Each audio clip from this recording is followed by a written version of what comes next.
share these same brain changes and the same molecular switch that kicks them in, delta phos-B. Now, scientists have used brain scans to measure these changes in drug addicts. Up here, these scans show a reduced pleasure response in drug addicts. These and several other changes have also been seen in gambling addicts, food addicts, very recently in video game addicts, and now in internet addicts. I apologize for filling up this slide with brain studies. Just notice the dates, but I want you to know that they exist. So far, all brain research points in only one direction. Constant novelty at a click can cause addiction.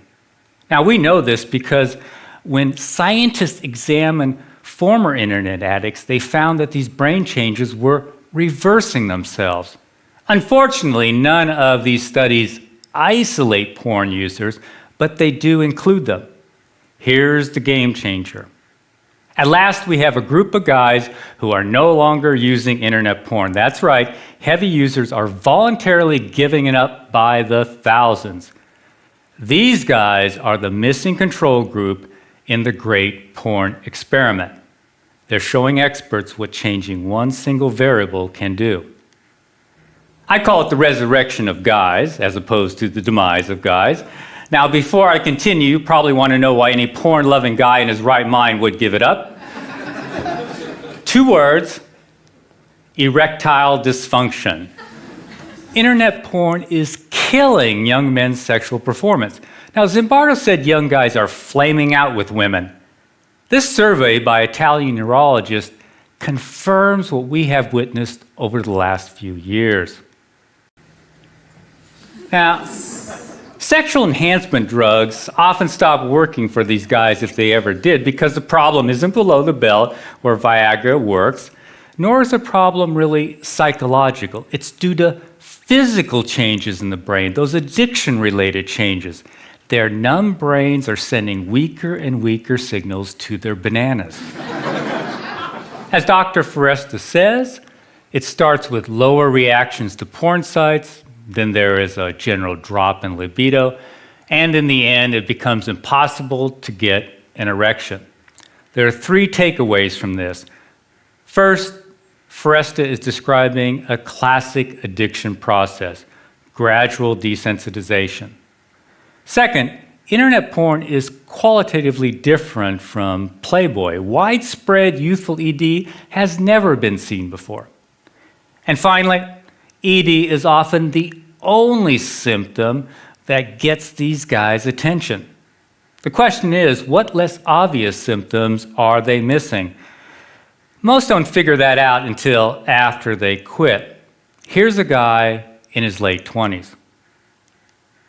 I've been to psychologists and psychiatrists for the last 8 years, have been diagnosed with depression, severe social anxiety, severe memory impairment, and a few others.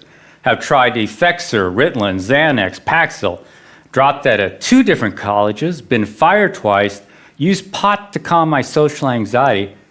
I've been approached by quite a few women, I guess due to my looks and status, but they quickly flew away due to my incredible weirdness. I've been a hardcore porn addict since age 14. For the last 2 years, I've been experimenting and finally realized that porn was an issue. I stopped it completely 2 months ago. It has been very difficult, but so far incredibly worth it. I've since quit my remaining medication. My anxiety is non-existent. My memory and focus are sharper than they've ever been. I feel like a huge chick magnet, and my ED is gone too. I seriously think I had a rebirth, a second chance at life. This is why pockets of guys are appearing all over the web, bodybuilding sites, sports sites, pickup artist sites, wherever men congregate. In essence, they are seeking a neurochemical rebirth. Here's a group on Reddit.com who call themselves Fapsternauts. Fapping is slang for solo sex, but what they really mean is giving up porn. They've added about 2,000 members since I captured this picture a month ago. This movement to unhook from porn is growing rapidly. In fact, Groups are springing up all across the web and in Europe too. But there is a bizarre fly in the ointment. Guys in their early 20s aren't regaining their erectile health as quickly as older guys. How can a 50-year-old get his mojo back quicker than a 20-something?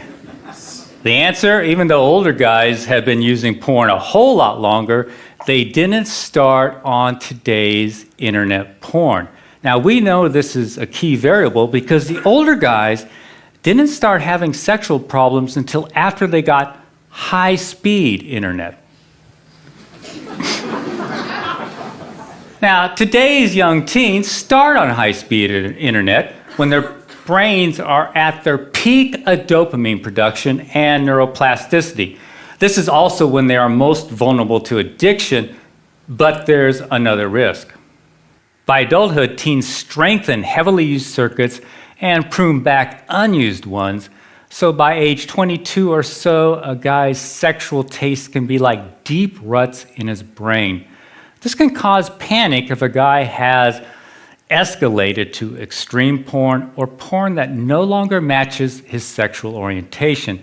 Fortunately, brains are plastic, so his taste can revert once he quits porn. As the guy returns to normal sensitivity, his brain looks around for the rewards it evolved to seek, such as friendly interaction and, of course, real mates. Here's one more example of what we hear every day. I feel like the next Sir Isaac Newton or Leonardo da Vinci. Since I quit a month ago, I've literally started a business, taken up piano, been studying French every day, been programming, drawing, writing, started managing my finances, and I have more awesome ideas than I know what to do with. My confidence is sky high. I already feel like I can talk to any girl.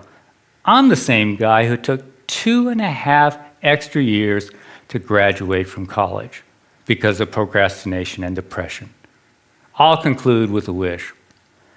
I'd like to see some Zimbardo's guys who are wiping out and their caregivers and the experts listen to the thousands of men who are teaching us about arousal addiction by escaping it. Thanks for listening.